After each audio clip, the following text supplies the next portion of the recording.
qu'elle stimulerait les gens, développant leur spiritualité et améliorant leur santé. Peut-être que ça vient de cette météorite, de cette pierre noire d'origine extraterrestre. Les recherches montrent que la Kaaba est dans l'alignement exact de l'étoile Canopus, des cycles de la Lune et des solstices d'hiver et d'été. Mais où et comment nos ancêtres ont-ils pu obtenir un tel savoir en astronomie? De la même manière que les planètes tournent autour du Soleil, les marches en cercle autour de la Kaaba sont une référence symbolique aux alignements des astres de l'époque. L'alignement planétaire de la Kaaba pourrait-il suggérer que les musulmans de l'Antiquité avaient un savoir secret? Leur vénération pour la pierre noire ne serait-elle pas une commémoration d'une ancienne rencontre avec des extraterrestres? Pour les théoriciens des anciens astronautes, la réponse à ces questions ne fait aucun doute. C'est forcément oui. Eh bien, il y a un verset qui contient la Mecque. La première maison qui ait été édifiée pour les gens, c'est bien celle de Baka, la Mecque, bénie, et une bonne direction pour l'univers. Dans le Coran, eh bien, le verset, il fait 47 lettres, divisé par 1,618, ça fait 29, pile poil le début du mot Mecca. Enfin, c'est un bas de Becca, mais c'est pile poil à cet endroit-là. Donc, je veux dire, quand on découvre des choses comme ça, et il y en a encore dans le Coran, il y a des vérités comme ça mathématiques, on se dit, c'est quoi ça? Mais donc, le premier message, c'était, voilà, informez-vous. Au lieu d'interpréter, d'abord le savoir. D'abord, savoir de quoi on parle. Prenez n'importe quel nombre de la suite de Fibonacci, divisez-le par celui qui le précède et vous obtiendrez un résultat proche de 1,618.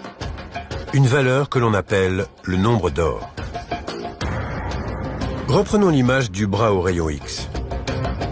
La différence de longueur entre l'avant-bras et la main est égale au nombre d'or. Et cela vaut aussi pour les 3 phalanges. Mais aussi pour notre ADN. Le rapport entre la longueur et la largeur d'un cycle complet de la double hélice de la molécule d'ADN est égal à ce nombre magique.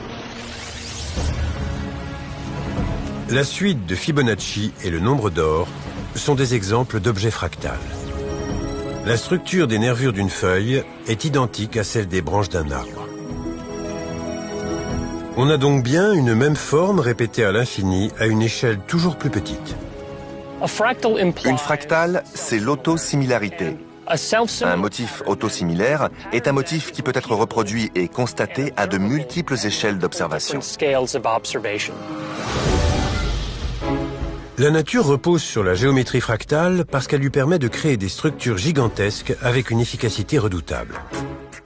Celui qui a créé 7 cieux superposés, sans que tu vois de disproportion en la création du tout miséricordieux. Ramène sur elle le regard.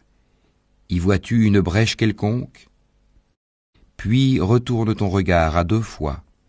Le regard te reviendra humilié et frustré. C'est grâce à elle que le corps humain peut contenir 96 000 km de veines et d'artères.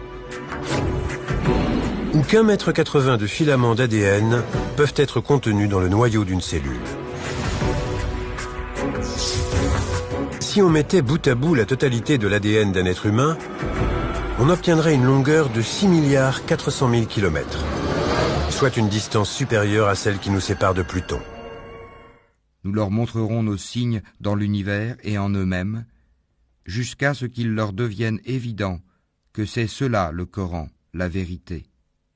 Ne suffit-il pas que ton Seigneur soit témoin de toutes choses? سنريهم آياتنا في الآفاق وفي أنفسهم حتى يتبين